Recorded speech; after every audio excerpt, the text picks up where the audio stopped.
Olá pessoal, estamos aqui para mais uma edição do nosso podcast Vamos ao Ponto. Daremos hoje continuidade ao tema que tratamos nos dois últimos programas, que é o grande gargalo hoje para a categoria rodoviária, a compreensão de como se aplica dentro da norma coletiva e comparando com a lei, um intervalo de refeição. O Dr. Daniel Dias Moura não está aqui presencialmente, porque teve uma agenda fora, nós estamos acompanhando do escritório em Minas Gerais e vai interagir conosco aqui para dar continuidade a esse tema. Na primeira e na segunda edição, nós fizemos aqui um esclarecimento aos trabalhadores, a vocês que estão nos acompanhando, de como se aplica isso e ao longo dos anos, como essa questão se tornou um episódio quase que sem solução para os trabalhadores rodoviários, né? Primeiro, porque ninguém quer ficar parado 1 ou 2 horas sem receber nada. Segundo, porque a empresa quer também se precaver de não ser multada pelo Ministério Público e tal, porque não está cumprindo o intervalo de refeição. Então a gente falou nas últimas 2 edições da evolução da lei que regulamentou a profissão de motorista, que tratou desse assunto, que a CLT acrescentou o parágrafo 5º, possibilitando o fracionamento do intervalo para no mínimo meia hora, que ainda pode ser cumprido em intervalos de 5, 10 minutos, etc, etc. E ainda assim, né, nós já estamos com mais de 6 anos com essa cláusula na norma coletiva, por força de decisão judicial. Esse ano teve que haver uma correção, né? O Dr. Daniel Dias Moura, que tem nos assessorado nesse aspecto, é um conhecedor profundo dessa matéria, interagiu, assessorou a nossa confederação em Brasília na tramitação da lei do motorista, que regulamentou essa questão do intervalo de refeição, nos assessorou na última negociação coletiva, e ele pode melhor, né, esclarecer para todos nós aqui qual foi a alteração que a gente teve entre a convenção coletiva do ano passado e a alteração que foi feita para esse ano, né? E por que nós tivemos que fazer essa adaptação. E também, todos vocês têm conhecimento, nós já acabamos de notificar todas as empresas, notificamos também o Rio Ônibus de denúncia dos trabalhadores que as empresas estão se aproveitando dessa alteração, né, e estão aplicando de forma irregular e retirando jornada de trabalho dos companheiros.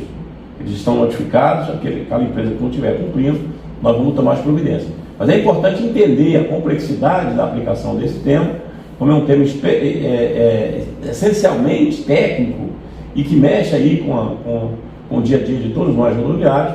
É importante que o Dr. Daniel dê um panorama aí sobre a aplicação da norma, como ela está e o que o sindicato pode fazer, quais providências, né, que o sindicato pode tomar em caso de descumprimento das empresas da aplicação da norma coletiva. Para isso, Dr. Daniel, só agora, com a palavra daí, responda aos nossos rodoviários o que nós podemos fazer para coibir essas absurdos aí que as empresas têm feito na aplicação dessa norma coletiva. Olá, Sebastião. Olá, ouvintes.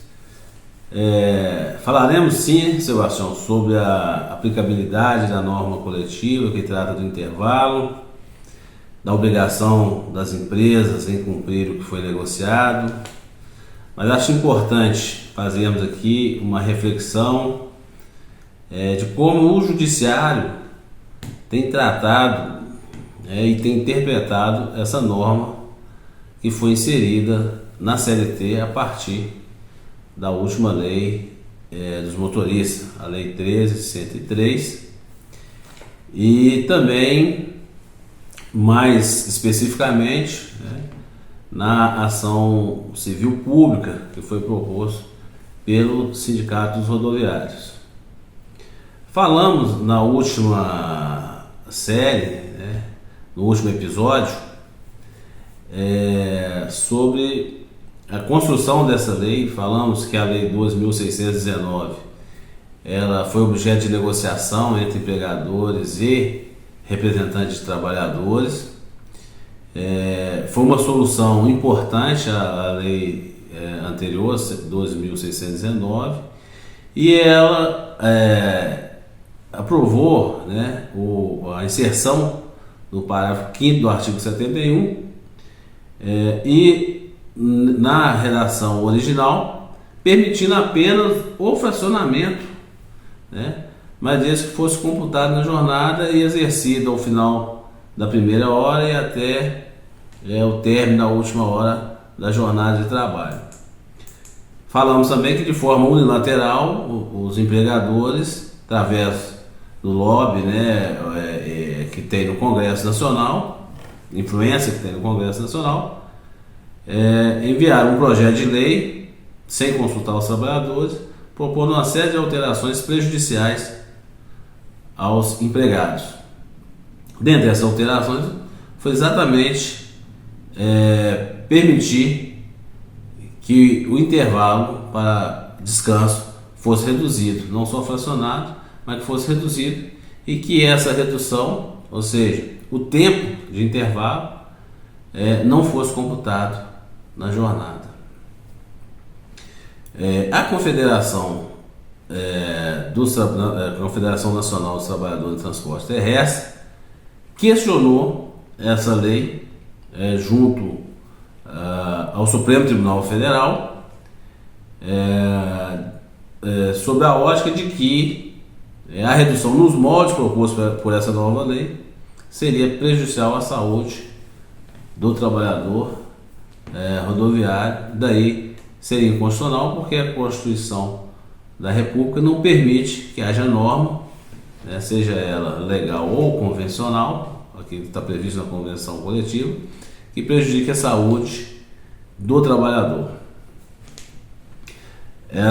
Esse entendimento da Confederação de passagem foi acompanhado pelo parecer importante do Ministério Público do Trabalho, na época o Procurador-Geral Rodrigo Janot, deu um parecer favorável aos trabalhadores, mas no julgamento dessa ação direta de inconstitucionalidade, esse tema, intervalo para descanso, foi considerado constitucional na forma que está previsto na legislação trabalhista hoje, diga-se CLT. E o que está previsto na CLT hoje? 1 hora no mínimo e no máximo 2 horas está previsto no caput do artigo 71. Esse caput do artigo 71 é a legislação, ou a empresa, ou o empregador pode aplicar sem precisar de negociação coletiva. Ele estaria cumprindo a legislação, então não precisaria consultar o sindicato, não precisaria consultar os trabalhadores, aplica-se a lei. Mas, havendo necessidade de redução do intervalo de fracionamento, o que antes não era permitido, passa a ser permitido no parágrafo 5º do artigo 71. Pode ser reduzido e pode ser fracionado, né? E, além disso, esse tempo reduzido ou fracionado, ele não é computado na jornada, ou seja, esse tempo que o trabalhador fica parado é um tempo que não é pago pelo empregador. Isso é o que está na lei. Essa interpretação que o Supremo deu também na sentença da ação civil pública proposta pelo sindicato, houve um entendimento de que não era necessário computar, e que poderia fracionar e reduzir o intervalo. O que está na convenção, logo, obviamente, o judiciário também local, entendeu da mesma forma de que o Supremo Tribunal não poderia ser diferente.